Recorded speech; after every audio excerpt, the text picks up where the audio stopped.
What's up, what it do, how you doing? And I am back with another video.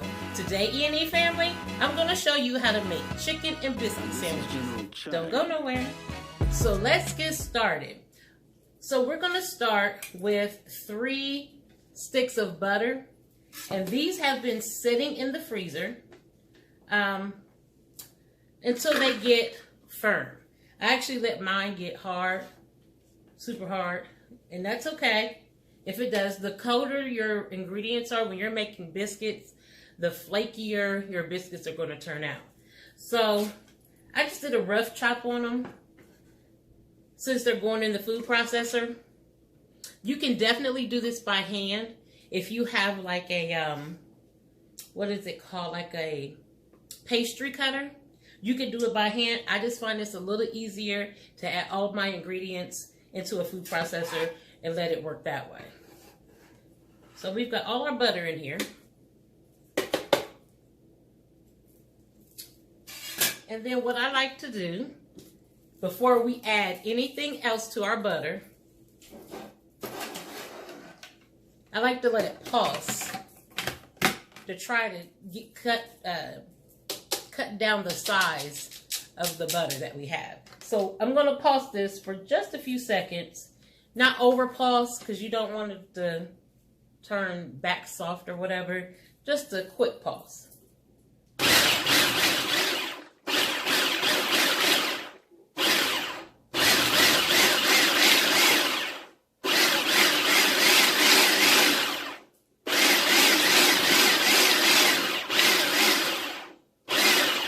Okay, just like that.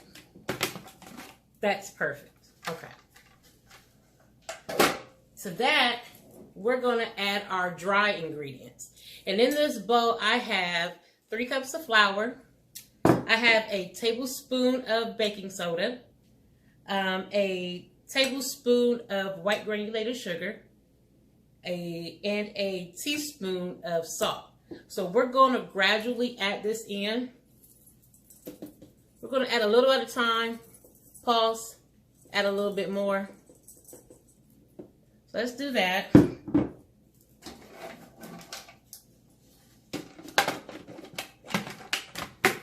get that pulse together.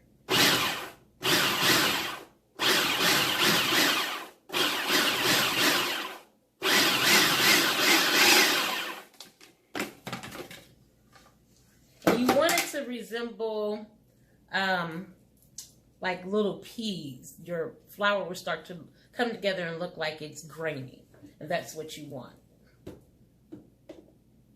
Okay, so we're going to add the rest of our dry ingredients and let that pulse.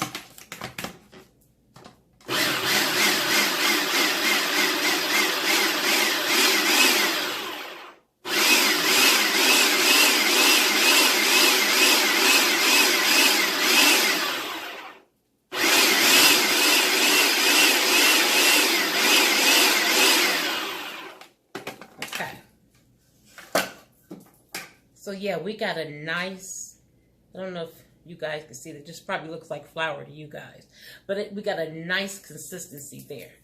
And next, we're going to add some buttermilk. Now, I would say start with a cup of buttermilk.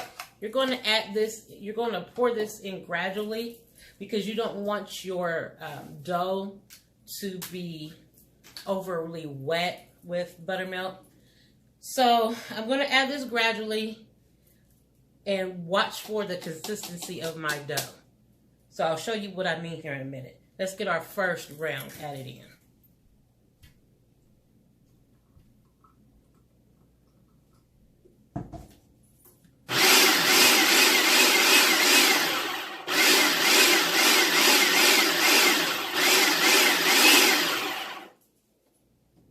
And we're just going to continue to add our buttermilk. I'm going to say start with a cup of buttermilk, gradually add it in, and then we're going to check the consistency of our dough after that.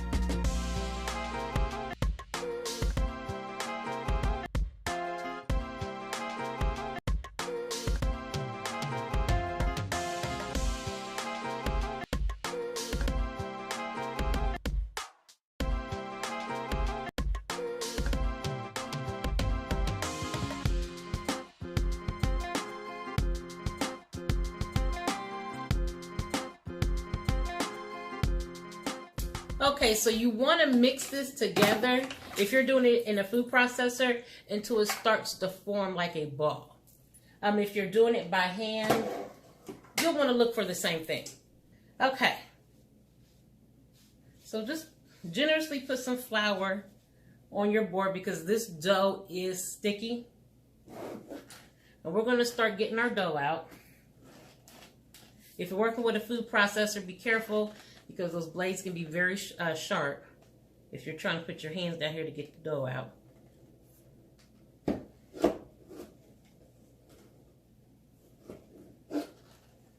Okay, so we have all of our dough out of our food processor, and we're just going to form this.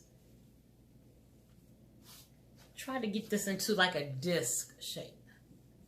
So you're just going to do that by hand. You don't want to over mix it because you will definitely have a tough biscuit if you do that. So I just like to get it shaped like this.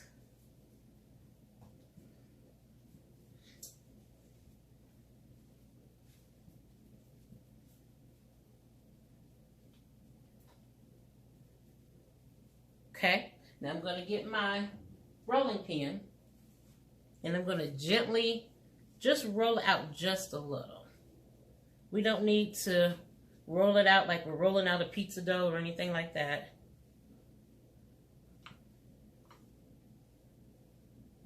Just like that.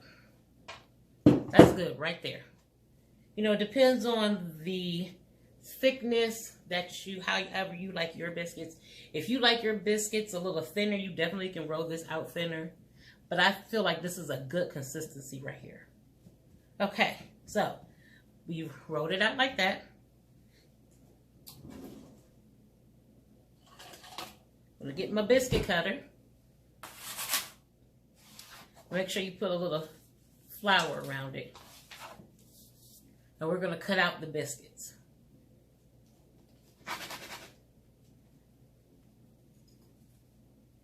And it should look, hopefully that doesn't white out, it should look just like that. So we're going to continue cutting out our biscuits until we have used up almost all of the dough.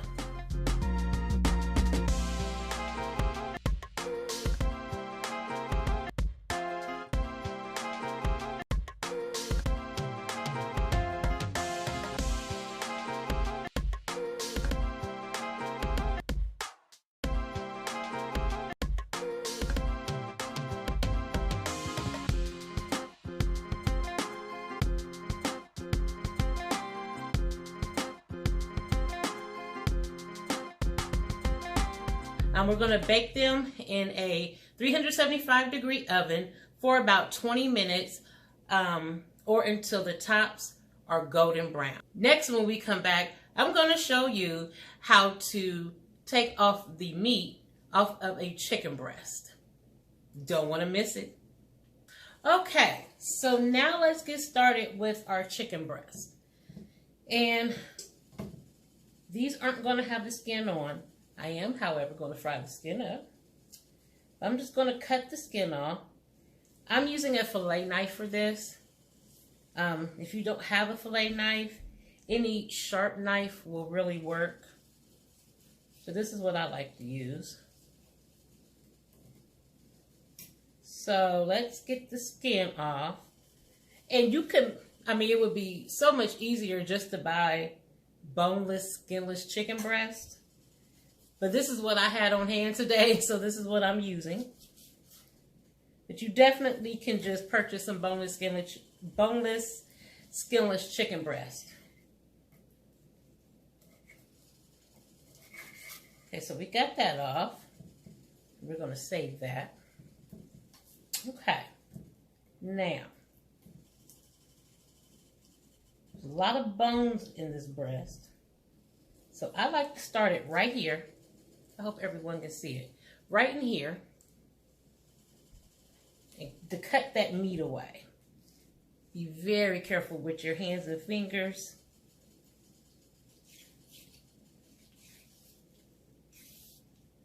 Just like that. And they don't always cut the chicken even, you know. So sometimes you get little parts in there and you're like, well, this is not part of the breast. And that's okay. You just cut those parts out.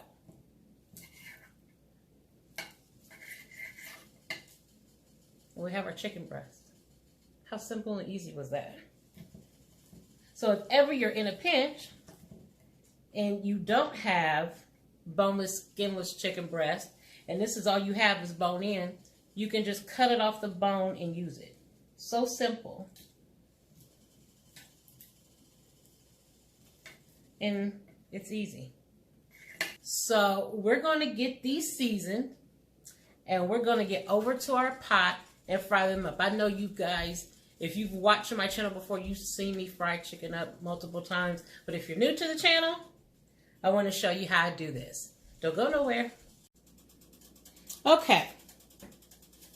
So we're going to get started frying this chicken.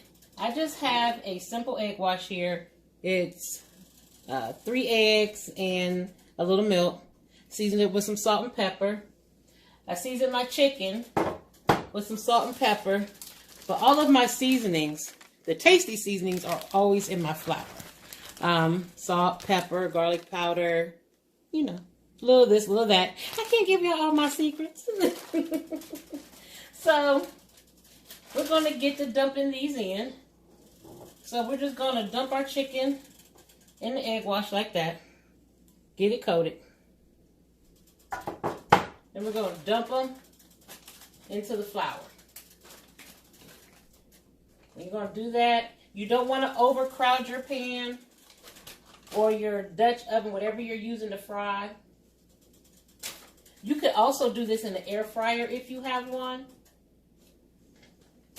I don't have an air fryer, so I'm not doing it in the air fryer, but I love the way chicken tastes fresh out the grease.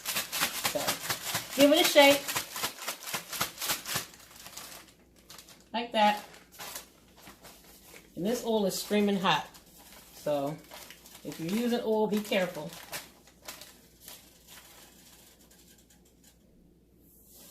And get them added just like that.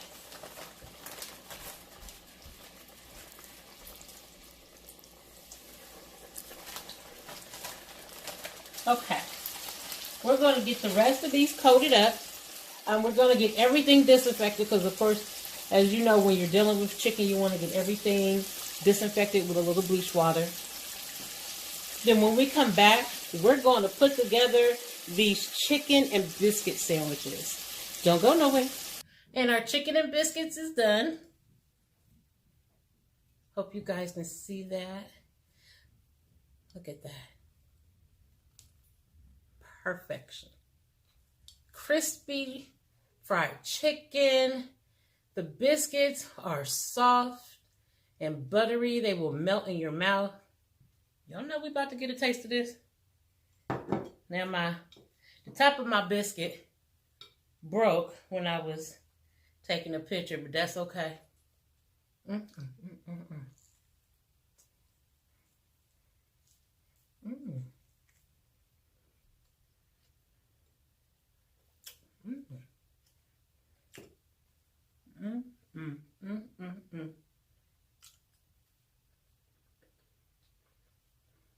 That is so delicious, y'all.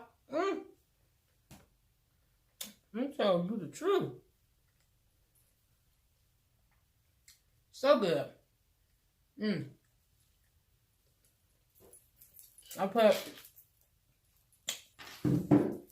my favorite honey on there. You can put honey. You could put Miracle Whip on here if you wanted to.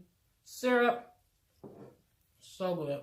You have to try these delicious biscuits out with your family and your friends. They will not be disappointed. I thought chicken and biscuits was the perfect combination, but you can eat this any kind of way you want. It's the perfect breakfast, perfect lunch, perfect snack, perfect dinner, the perfect anytime meal. And that's it for today, E&E family. Thank you for rocking out with me today. Like, share, comment on this video. Also, hit the bell notification so that you can be notified when a new video is uploaded. Follow me on Instagram and Facebook. The links are in the description box below. And as always, E&E family, don't forget to live a little and love a lot. Y'all be easy.